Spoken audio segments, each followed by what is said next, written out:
Salam saudara, selamat pagi, selamat bertemu dalam acara GKM Menyapa. Teks renungan kita pagi ini diambil dari surat Roma pasal 13 ayat 1 dan 4a yang berbunyi, tiap-tiap orang harus takluk kepada pemerintah yang di atasnya, sebab tidak ada pemerintah yang tidak berasal dari Allah, dan pemerintah-pemerintah yang ada ditetapkan oleh Allah, karena pemerintah adalah hamba Allah untuk kebaikanmu. Saudara, melalui bacaan ini, Paulus tengah mengungkapkan keberadaan pemerintah yang sesungguhnya, bahwa mereka adalah hamba Tuhan. Dalam artian, mereka itu adalah perpanjangan tangan Allah Tuhan demi kebaikan dan keteraturan bermasyarakat. Dan keabsahannya terjadi pada saat mereka dilantik dan dikukuhkan. Konsekuensi logisnya adalah pemerintah memperoleh hak untuk dihormati. Dan demi kebaikan bermasyarakat, mereka berhak untuk mengatur dan menata pola atau sistem peraturan perundang-undangan. Mereka mempunyai otoritas untuk menindak masyarakat pelanggar peraturan. Dan sebagai bagian dari masyarakat, mereka harus menjadi teladan dalam hal menaati peraturan yang telah mereka buat. Mereka juga tidak boleh bertindak melampaui wewenang mereka dan tidak boleh menyalahgunakan jabatan demi kepentingan pribadi atau golongan.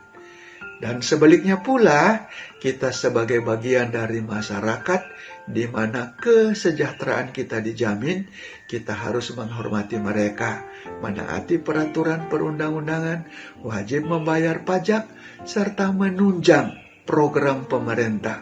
Dengan demikian, apa yang kita lakukan kepada pemerintah berarti kita melakukan untuk Tuhan Allah kita, karena pemerintah berasal dari Allah dan mereka adalah perwakilan Allah.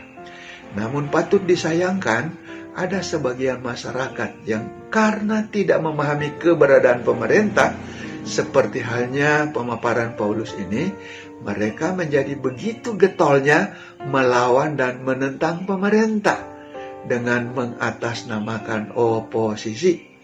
Berhubung oposisi juga diatur oleh pemerintah, keberadaan mereka tentu saja adalah sah-sah saja.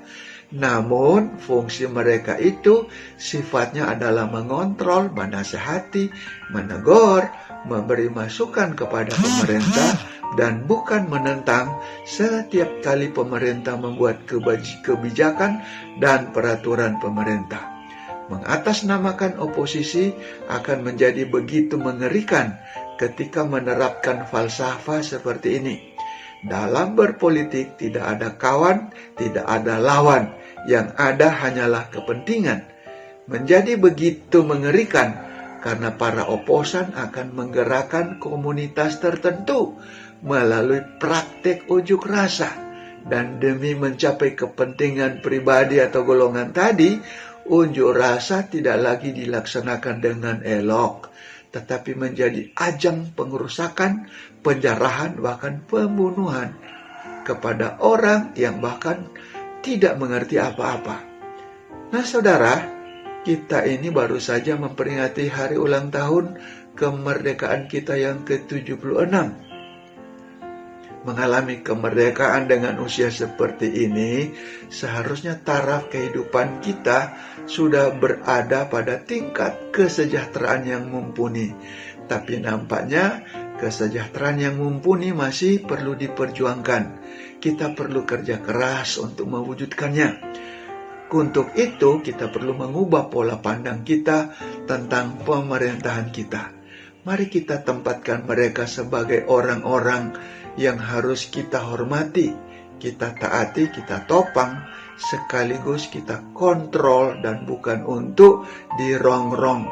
Sebagai orang percaya, mari kita terapkan pemahaman ini, bahwa pemerintah adalah lembaga yang berasal dari Allah dan mereka adalah hamba Allah.